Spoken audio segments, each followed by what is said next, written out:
ప్రతి అక్షరం ప్రజల పక్షం. HR9 న్యూస్ టీవీకి స్వాగతం, సుస్వాగతం.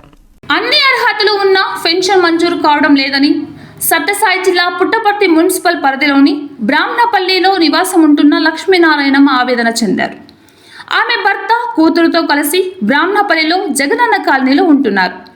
ఆమె దాదాపు 80% వికలాంగురాలు. వాకర్ ఉన్న 10 అడుగులు కూడా నడవలేని స్థితి ఆమెది. ఒంట్లో ఎముకలు పూర్తిగా అరిగిపోవడంతో మంచానికే పరిమితం కావాల్సి వచ్చిందని ఆమె ఆవేదన వ్యక్తం చేశారు.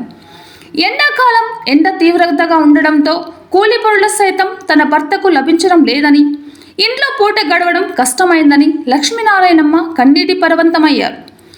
ఇప్పుడు CM Jaganmohan Reddy, MLA Sridhar Reddy, collector Arun Babu స్పందించి పెన్షన్ వచ్చేలా చూడాలని బాధిత మహిళ లక్ష్మీనారాయణమ్మ కోరారు. నాకు పింఛన్ రాక చాలా ఏళ్ళాయా.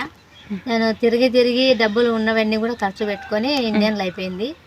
ఇప్పుడు తినడానికి కూడా ఏం లేవు. కాకపోతే జగన్ సార్ కానీ, లేకుంటే ఎమ్మెల్యే సార్ కానీ, ఎంపీ సార్ కానీ, ఎవరన్నా సార్ వాళ్ళు, పెద్ద సార్ వాళ్ళు మాత్రం నాకు ఆర్థిక సహాయం చేయాలని, లేకుంటే పింఛన్ వచ్చే సహాయం చేయాలని కోరుకుంటున్నాను. ఇప్పుడు తినడానికి కూడా ఏమీ లేదు నాకు అసలు. అందుకు నేను కోరుకుంటున్నాను, నాకు సహాయం చేయాలని అనుకుంటున్నాను. సహాయం చేయాలని నాకు.